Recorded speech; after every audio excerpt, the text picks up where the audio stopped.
السلام عليكم ورحمة الله وبركاته. ازيكم حبايبي؟ عاملين ايه؟ اهلا بيكم في قناتي نكهة البيت طعم وريحة. النهاردة هعمل معاكم الرز بلبن بس بحركات وتكات ايه جديدة وجميلة هتعجبكم وهيطلع احلى من بتاع المحلات. هنا كوبايتين مية حطيتهم يغلوا على النار، هحط عليهم كوباية رز اهي، وهسيبهم بقى ياخدوا ويدوا مع بعض لحد ما ايه الرزايه كده تدوب خالص.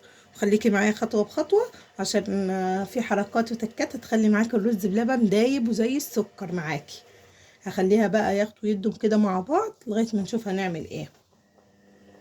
بصوا يا حبايبي كده الرز خلاص وصل للقوام اللي انا عايزاه كده، شرب الميه كلها. بصوا دي كوبايه الرز اللي انا حطيتها معاكم اهي، شايفين؟ بصوا كده شرب الرز المية بتاعته كلها وبقى دايب خالص. اقرب لكم كده الكاميرا اهو. هروح حاطه عليه ايه، بصوا اللبن، ادي لبن. بصوا بالقشطه بتاعته اهي، شايفين القشطه بتاعته؟ هزودها عليه.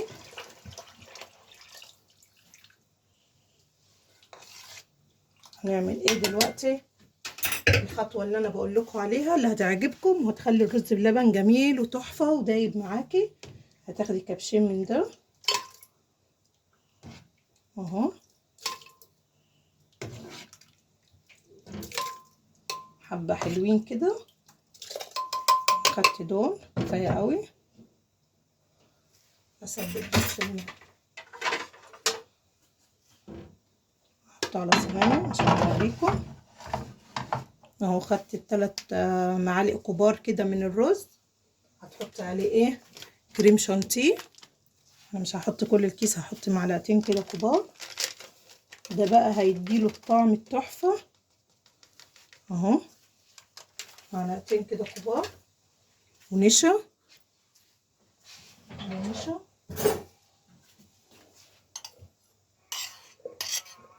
اهو. عندك لبن بودرة ماشي، ما عندكيش مش مهم يعني، دي خطوة اختيارية. هتضربيهم في الخلاط لحد ما تنعميهم خالص كده مع بعض. بعد كده تروحي حطهم على الرز بلبن اللي في الحلة. بصوا يا حبايبي انا خلطتهم اهو في الخلاط بقوا كريمي ازاي، شايفين؟ وهنا الرز شغال اهو على النار اهو، شايفين بقى دايب ازاي؟ هنا هحط السكر طبعا حسب الرغبة، الكمية اللي انت عايزاها. عايزة تكتري ماشي، عايزة تعمليه مظبوط براحتك. السكر ده اختياري. اقلب بس تقلبتين كده لحد ما السكر يدوب. الخطوة اللي انا عملتها لكم في الخلاط دي هتخليه كريمي. بصوا هنزل عليه اهو كل الكمية اللي احنا عملناها في الخلاط.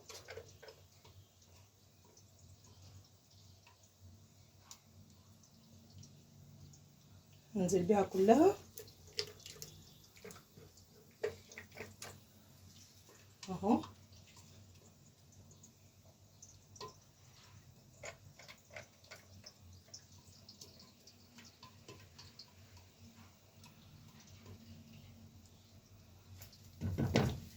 كده وايدك بقى فيه ما تسيبوهوش عشان طبعا النشا بيكتلش معاكي.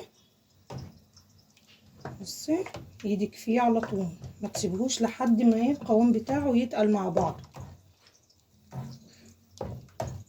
تفضلي تقلبي تقلبي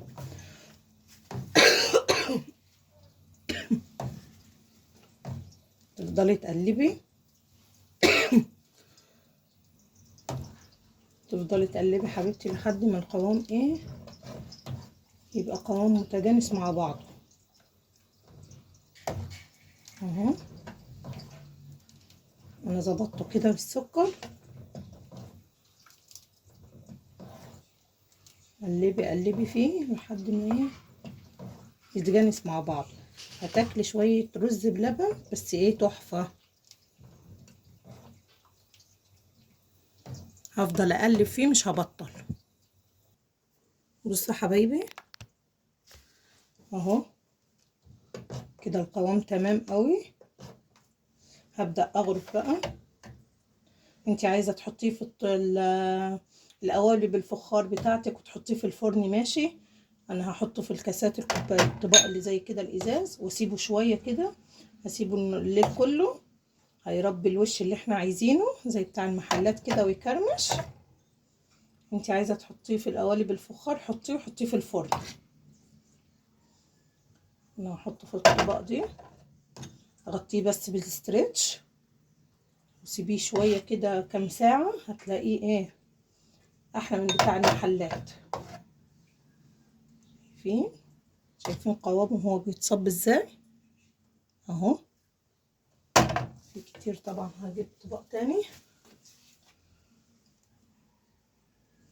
اعمل الكمية كلها اللي معايا، طبعا مش هسيب حاجة اهو.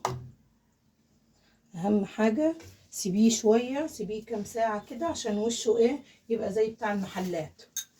او عايزة حابة تحطيه في القوالب الفخار حطيه في البولات الفخار الصغيرة، حطيه وحطيه تحت الشواية شوية، هيبقى معاكي احلى رز بلبن برضو. هشيل انا الحلة عشان اوريكم المنظر وازين اهو.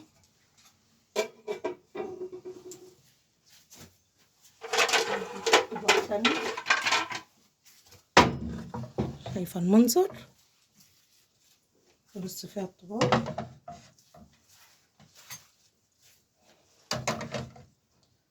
بصوا ادي شكل الرز بلبن بتاعنا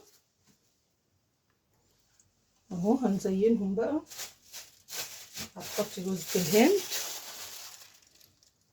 حبة بساط كده عشان في عيالي ما بيحبوش جوز الهند قوي ولا الزبيب، هنحط حاجة بسيطة.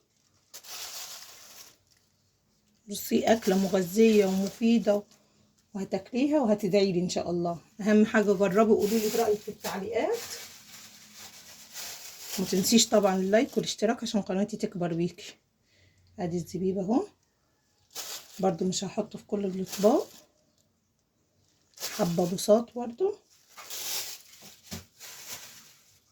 عندنا حبة فول برضو زي دي من رمضان بتوع الحلويات، برضو بيدوا شكل اهو. والف هنا وشفا على قلبكم. ما تنسوش بقى تعملوا لي اللايك والاشتراك عشان قناتي تكبر بيكم.